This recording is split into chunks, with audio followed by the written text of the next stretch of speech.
ஒரு பாக்ஸ் எடுத்துக்கலாம். இது வந்து நான் ஸ்கொயராக எடுத்துருக்கணும். எங்கள் வீட்டில் இந்த மாதிரி ரெக்டாங்கிள் தான் இருந்துச்சு, அதனால் நான் இதை எடுத்திருக்கேன். இப்போ இதில் என்ன பண்ணுறேன், இலையை வந்து நான் கொஞ்சம் வாட்டிக்கிட்டேன் நெருப்பில், ஏன்னா அப்போ தான் நல்லா ஃப்ளெக்சிபிளாக இருக்கும்னு சொல்லிட்டு.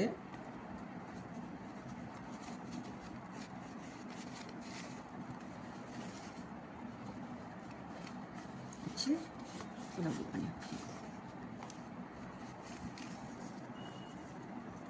இதுதான் பேக் சைடு.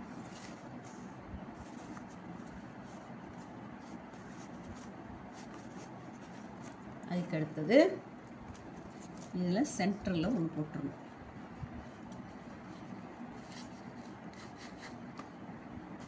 போட்டுட்டு நான் சாதம்லாம் வச்சு வீணாக்க விரும்பல, அதனால் இது வந்து ஒரு இதை வந்து இதுதான் இப்போ சாப்பாடுன்னு வச்சுக்கோங்க.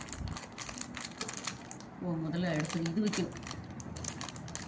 இந்த இதை இந்த கேப்புக்கெல்லாம் இப்படி வச்சிடணும். இலை வந்து கொஞ்சம் ஃப்ரெஷ்ஷாக இருக்கணும்னு நினைக்கிறேன். அதேமாரி இந்த சைடு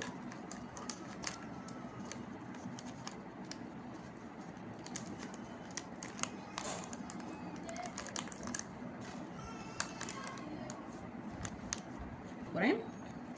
இந்த இது இருக்கு இல்லையா, இந்த கார்னரை உள்பக்கம் அடித்து இப்படி வச்சிடணும்.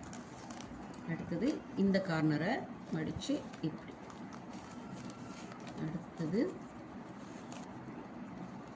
இது நான் ஒரு வீடியோ வந்தது, அதை பார்த்து இதை செய்கிறேன் நான். இது வந்து இன்னும் கொஞ்சம் நீட்டமாக இருக்கும்.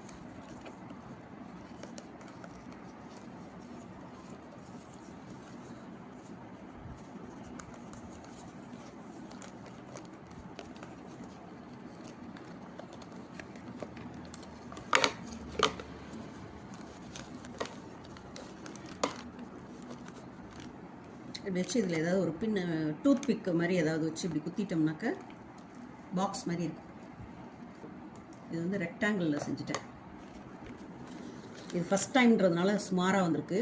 அதோட இலையும் வந்து இன்னும் ஃப்ரெஷ்ஷாக இருக்கணும், அப்போ தான் இன்னும் சூப்பராக வரும். நான் வந்து ஃப்ளெக்சிபிளாக இருக்கணுன்றதுக்காக நெருப்பில் லேசாக வாட்டினேன், அதை சுட வச்சுட்டு எடுத்துகிட்டு வந்தேன் அந்த இலையை. வாழை இலையில் இந்த மாதிரி செஞ்சால் அப்படி பாக்ஸ் மாதிரி. இதில் ஒரு டூத் பிக் வச்சு குத்திட்டோம்னா அப்படியே நின்றுக்கும்.